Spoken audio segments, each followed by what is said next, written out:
کل اسرائیل نے عمران خان سے متعلق آرٹیکل لکھا اور نون لیگی بہت شور مچانے لگ گئے کہ عمران خان اسرائیل کی حمایت سے جو ہے وہ اقتدار میں دوبارہ سے آنا چاہتا ہے۔ اب اس پر مراد سعید نے اسرائیل کو بھی اور ان نون لیگیوں کو جو اسرائیل کے آرٹیکل پر بہت خوش ہو رہے ہیں کرارا جواب دیا ہے۔ مراد سعید نے ایک ٹویٹ کرتے ہوئے کہا ہے کہ سیاست شطرنج کی بساط ہے، پیادے کی پہلی چال سے بادشاہ کی آخری چال سمجھنی پڑتی ہے، کم کہے کو زیادہ پڑھنا ہوتا ہے، ہونٹوں کی جنبش میں داستان اور آنکھ کے اشارے میں راستہ کھوجنا ہوتا ہے۔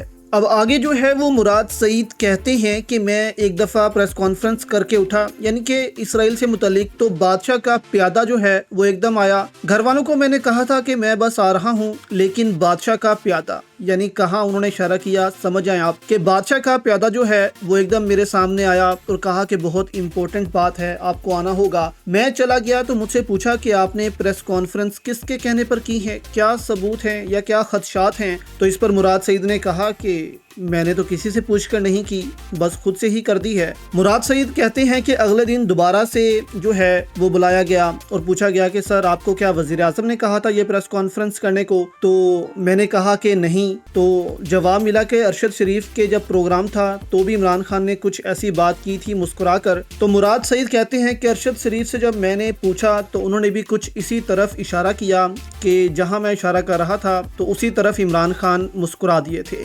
مراد سعید کہتے ہیں کہ چند دن بعد وزیراعظم کے ساتھ محمد کا سفر درپیش تھا۔ پوچھا سر کیا اسرائیل کو تسلیم کرنے کے حوالے سے صرف بیرونی دباؤ ہے یا اندرونی بھی؟ خان صاحب بھی مسکرا دیے، بولے پریس کانفرنس کی ٹائمنگ اچھی تھی، اب تو میرا مسکرانا بھی بنتا ہے۔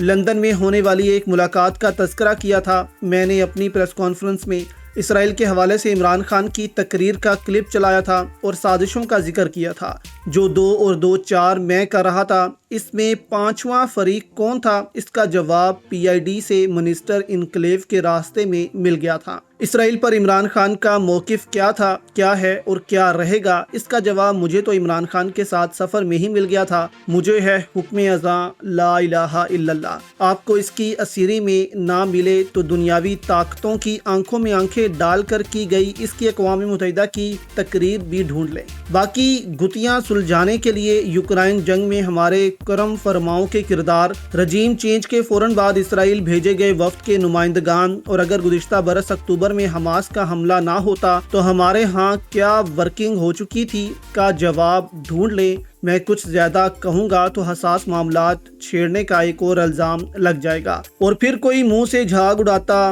ہذیانی ٹاؤٹ ہماری مسکراہٹوں میں خنجر چلاتے ہیں۔ تو یہ مراد سعید نے جو تھی وہ بات کی ہے کہ یہ ساری ورکنگ کر چکے تھے، لیکن حماس نے اسرائیل پر حملہ کر دیا، اس وجہ سے جو ہے وہ اسرائیل کے ساتھ تعلقات پاکستان کے ابھی جو ہیں بڑھ نہیں پائے۔